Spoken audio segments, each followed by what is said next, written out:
The woman behind the curtain. It was almost 3:07 a.m. when Tuhin woke up again. The sound came from the living room, a soft, rhythmic click, click, click, like nails tapping on glass. He lay still in his bed, barely breathing, eyes open in the dim orange light of the street lamp bleeding through the curtain. For 3 nights in a row, he had heard that same sound.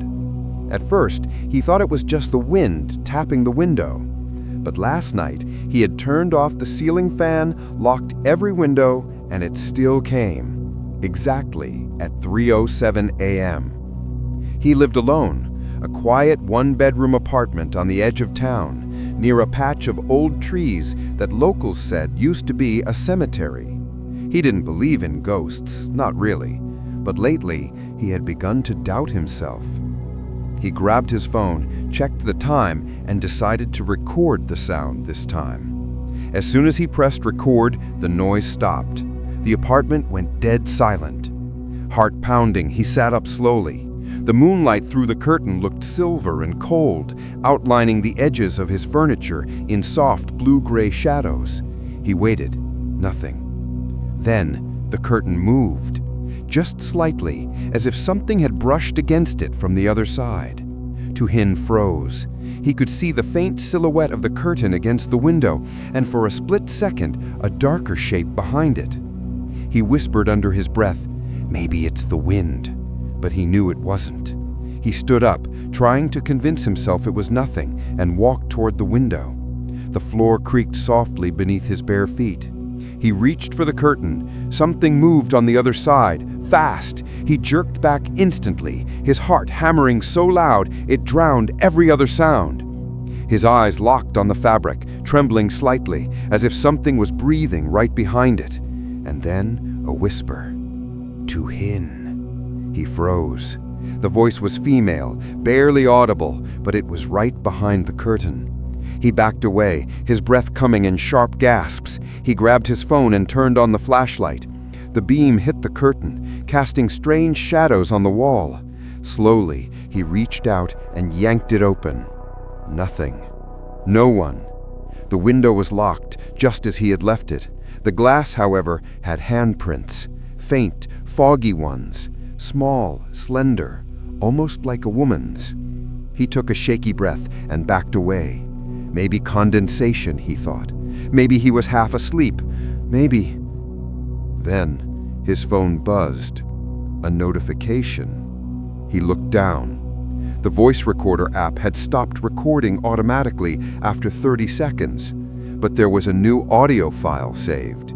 He pressed play. For a few seconds, only static. Then, right before the end, a faint sound. "I can see you." He dropped his phone. That night, he didn't sleep. The next morning, he went to the building guard, a man in his 60s who had lived there for decades. Tuhin asked if anything strange had ever happened in the apartments. The guard frowned.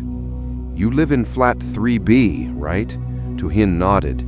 The guard sighed. "I suppose.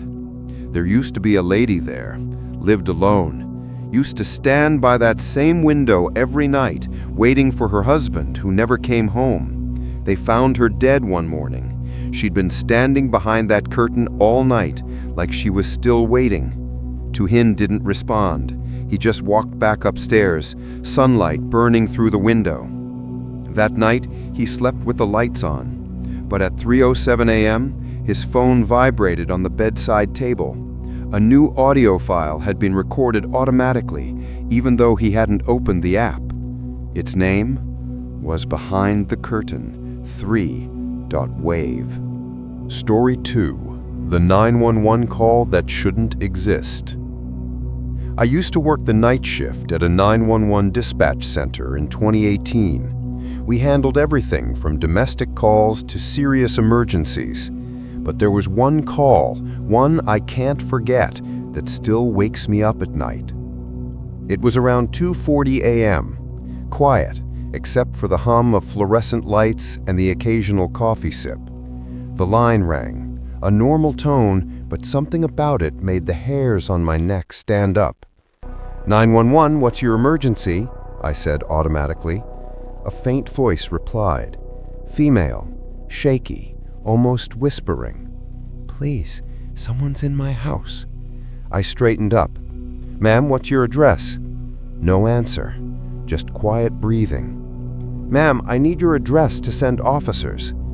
Finally, she said, very softly, 47 Old Mill Road.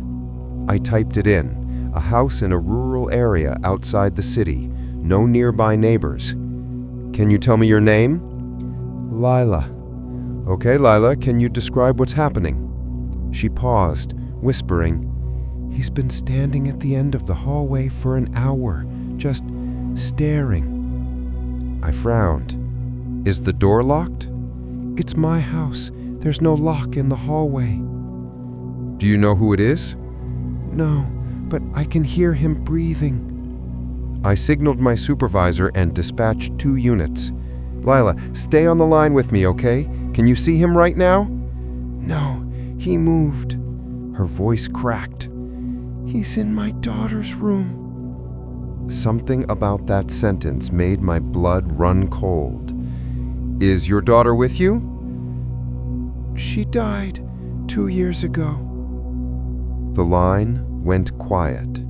Then a long, slow creaking sound came through, like a door opening. Lila, what's happening? I said.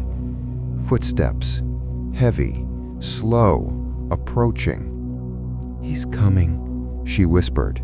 Lila, lock yourself in a room. The officers are minutes away. He's right outside the door. Then silence. I could hear her shaky breathing, muffled sobs, and then a man's voice. Why did you leave me?